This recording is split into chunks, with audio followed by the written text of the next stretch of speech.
তো এগুলো এবার বেটে নেবো ধনে পাতাগুলো। তো ধনে পাতাতে কাঁচা লঙ্কা দিয়ে দেবো, একসঙ্গে বেটে নেবো। দিয়ে কেউ যদি চাও অল্প ঝাল খাবো তাহলে অল্প লঙ্কা দিতে পারো। আমরা একটু বেশি ঝাল খাই, তাই একটু লঙ্কা বেশি দেবো। আর এদিকে মামনি দেখো কাঠবাদাম বেটে নিচ্ছে, এটা অল্প আছে তাই শিলেই বেটে নিচ্ছে। এদিকে দেখো গোলমরিচ গুঁড়ো দিয়ে এটা মেখে ভালো করে মেখে নেবো, দিয়ে 10 মিনিটের জন্য রেখে দেবো।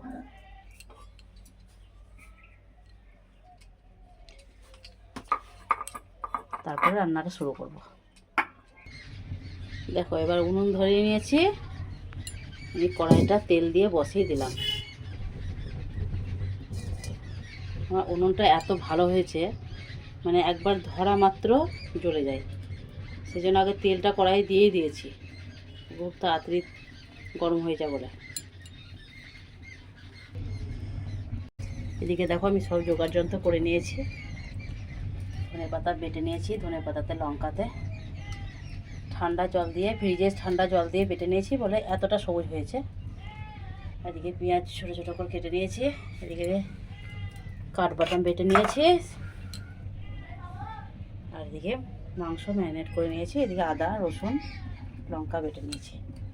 লঙ্কা দেবো না বললাম, কিন্তু আদার সঙ্গে একটু লঙ্কা ছিল বাটা, এটা বাটা আগে থেকেই বাটা ছিল, আর তা আজকে বাটলাম না, অল্প একটু আছে, হয়ে যাবে এটাতে।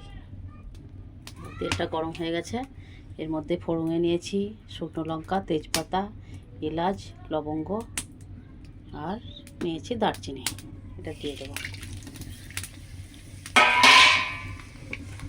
ছোটো ছোটো করে পেঁয়াজ কুচনো করে নিয়েছি,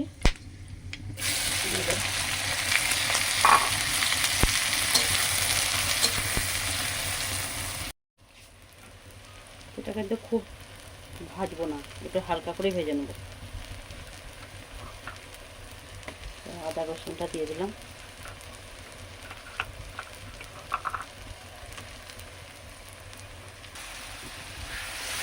আদা রসুন দিয়ে একটু ভালো করে ভেজে নেব।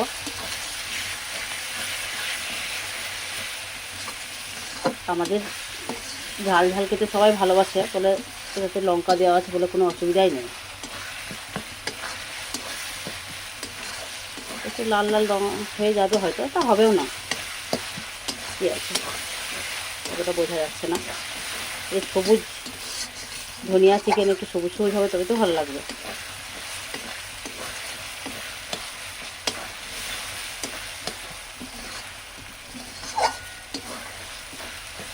বেশ সুন্দর ভাজা হয়ে গেছে।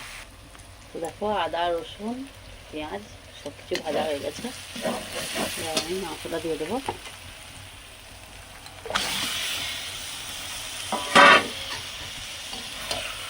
হালকা হালকা করে ঢাকা দিয়ে দিয়ে ভেজে নেবো ভালো করে।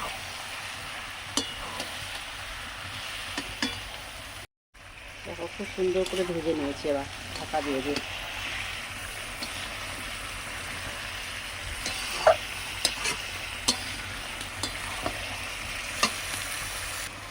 উনুনটা সেই জ্বলছে, এটা জিরে ধনে না দিলেও হয়, মানে না দিলে হয় নয়, দিতেই হয় না, হালকা উপরে। এবার দেখো ভাজা হয়ে গেছে, এবার আমি যে কাঠবাদাম বেটে নিয়েছিলাম সেটা আবার দিয়ে দেবো।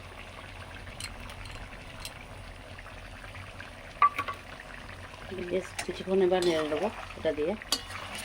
এটা দিয়ে আবার সবসময় নাড়াচাড়া করতে হবে, না হলে বা তলে লেগে যাবে।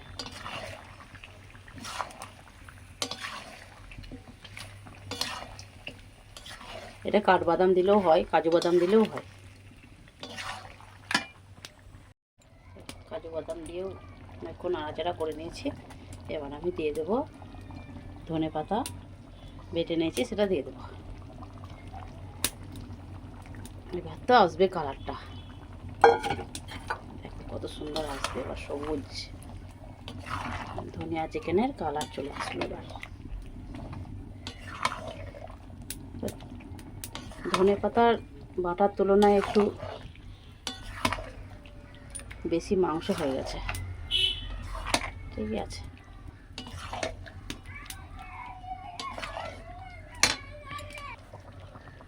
আমি ভাবলাম এক ঝুড়ি হয়ে গেছে তো অনেক বেশি হয়ে যাবে, কিন্তু বাটা একটু কমই হয়ে গেছে। তার কারণ গাছের, আমাদের বাড়ির তো এবার টাটকা, একদমই অল্প হয়ে গেল না। তাও খুব সুন্দর কালার এসেছে, আরও ফুটলে তো আরও সুন্দর কালার আসবে। তো ধনেপাতা, এই ধনিয়া চিকেন করা তো বন্ধুরা দেখলে কী করে রান্না করলাম, তো এইভাবে একটু ট্রাই করে দেখবে, রান্নাটা খেতে খুব সুন্দর লাগবে। এটা ভাতের সঙ্গে হয়তো অতটা ভালো লাগবে না, রুটি পরোটার সঙ্গে বেশি ভালো লাগবে। তো এইভাবে রান্না করবে, রান্না করে খাওয়া দাওয়া করবে।